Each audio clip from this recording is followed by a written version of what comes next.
Percent में हमने basic देखने के बाद हम आ रहे हैं इसमें टाइप फर्स्ट के सवालों पर। टाइप फर्स्ट में सवाल कुछ ऐसे आते हैं कि if x% student fail in maths, y% fail in English and z% fail in both, then percentage of student who fail in the exam. फिर हमसे सवाल आता है कि फिर उन विद्यार्थियों का प्रतिशत बताइए जो एग्जाम में फेल हुए होंगे। तब ऐसे किसी भी सवाल में percentage of student who fail in the exam हम सॉल्व करेंगे x plus Y minus Z से। हमारे पास फार्मूला होगा x plus Y minus Z. बात तो बिल्कुल इजी है, फिर ऐसी मैं कौन सी नई बात बताऊंगा कि तुम्हारे सवालों के जवाब सॉल्व हो जाएंगे। तो एग्जामिनर याद रखना, ये जो कॉन्सेप्ट है ये तीनों फेल के डाटा पर बेस्ड कॉन्सेप्ट है। x% फेल है मैथ्स में, y% फेल है इंग्लिश में और z% फेल है दोनों में, और तब जाकर ये फार्मूला फेल का होगा। जानबूझकर एग्जामिनर कुछ डाटा पास का देता है तो आपको उस पास के डाटा को पहले फेल में चेंज करना पड़ेगा, तब जाकर हम सॉल्व करेंगे। मतलब मैं आपको यह सिखाना चाह रहा हूं कि इस फार्मूले में आप तभी वैल्यूज पुट करिए जब तीनों डाटा फेल के होंगे। एक ही जाति का डाटा होगा, एक ही कैटेगरी टाइप का डाटा होगा तो ही इस फार्मूले को यूज करेंगे। और इंपॉर्टेंट बात यह भी है कि अगर तीनों डाटा फेल के हैं तो आंसर भी फेल का होगा, और अगर आपने तीनों डाटा पास के ले लिए तो आंसर भी पास का होगा। मैं आपको यह बताना चाह रहा हूं कि टाइप फर्स्ट के सवालों में हम फार्मूला यूज करेंगे x plus Y minus Z. X क्या है, कितने परसेंट स्टूडेंट मैथ्स में फेल है, y क्या है, कितने परसेंट स्टूडेंट इंग्लिश में फेल हुए हैं, और z क्या है, दोनों में फेल कितने हैं। तो इंपॉर्टेंट बात क्या याद रखनी है कि इस फार्मूले में जहां x plus Y minus Z कर रहे हैं इसका यूज तब होगा जब तीनों डाटा एक ही जाति का होगा, या तो तीनों फेल होंगे या तीनों पास। अगर तीनों फेल है तो आंसर फेल का है, तीनों पास है तो आंसर पास का है। फार्मूला होगा x plus Y minus Z. हम इस फार्मूले में z को माइनस क्यों कर रहे हैं, क्योंकि वो दोनों में फेल था और उसकी काउंटिंग x में भी हुई होगी और y में भी, दो बार आपने उसकी काउंटिंग की होगी, इसलिए इसे माइनस कर देते हैं। कुछ लोग इसे वेन डायग्राम से भी सॉल्व करते हैं, तो मैं आपको जरा वेन डायग्राम बता दूं कि ये x% फेल थे, ये y% फेल थे और ये z% जो दोनों में फेल थे।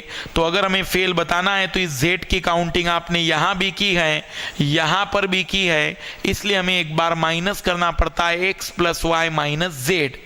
तो ये वाला डाटा किसे शो कर रहा है, ये वाला डाटा, ये वे डाटा है जिसे हम कहेंगे x minus Z. x minus Z का मतलब होता है ओनली मैथ्स। जरा इस चीज को कॉन्सेप्चुअली समझ लीजिए आप।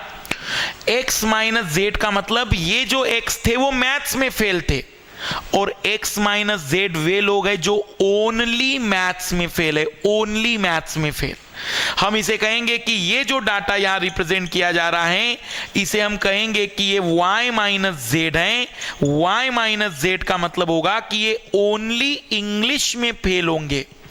मैं आपको कॉन्सेप्चुअली ये सिखा रहा हूं कि जब भी आप किसी भी नंबर में से दोनों वाले को माइनस करेंगे तो यह ओनली को शो करेगा।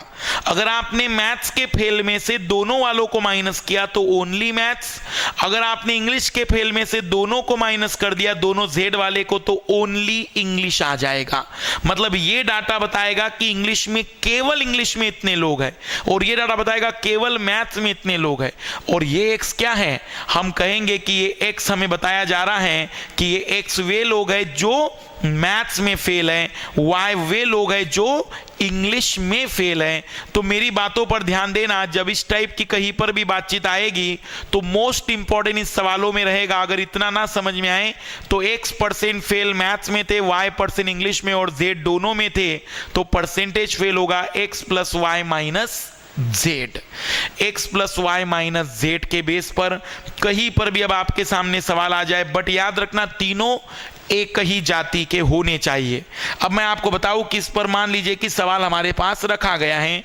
मान लीजिए कि एग्जामिनर ने कहा है कि मैथ्स में 28% लोग फेल हुए हैं, इंग्लिश में 36% लोग फेल हुए हैं, और दोनों सब्जेक्ट में जो फेल स्टूडेंट हैं वह 14% हैं।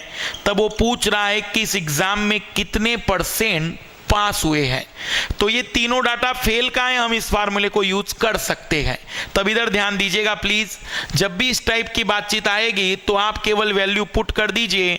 तो x की जगह 28, y की जगह 36, z की जगह 14, तो 8 and 6 14, 64 माइनस 14, हम कहेंगे कि 50% वहां फेल हुए हैं। बट सवाल ये नहीं है, सवाल था कि एग्जाम में कितने पास हुए हैं। तो आप मुझे बताइए, अगर 50% वहां फेल हुए हैं तो ऑब्वियस सी बात है कि पास कितने हुए होंगे, 50%। तो हम जब भी निकालेंगे सॉल्व करने के बाद तो 100 माइनस 50, तो रिमेनिंग ये जो आ गए, ये अब किन के बारे में बातचीत हो गई, पास के बारे में। अगर आपने फेल का आंसर निकाला तो 100 में से माइनस कर दीजिए, वो पास हो जाएगा। मैं उस टाइप के सवालों की बात कर रहा हूं जहां परसेंट में आपसे कहा जाता है कि एक सब्जेक्ट में इतने फेल है, दूसरे सब्जेक्ट में इतने, और दोनों सब्जेक्ट में इतने। तो percentage fail x plus Y minus Z के बेस पर होगा। बट यहां इंपॉर्टेंट कंडीशन ये है कि ये तीनों ही डाटा एक ही जाति का होना चाहिए।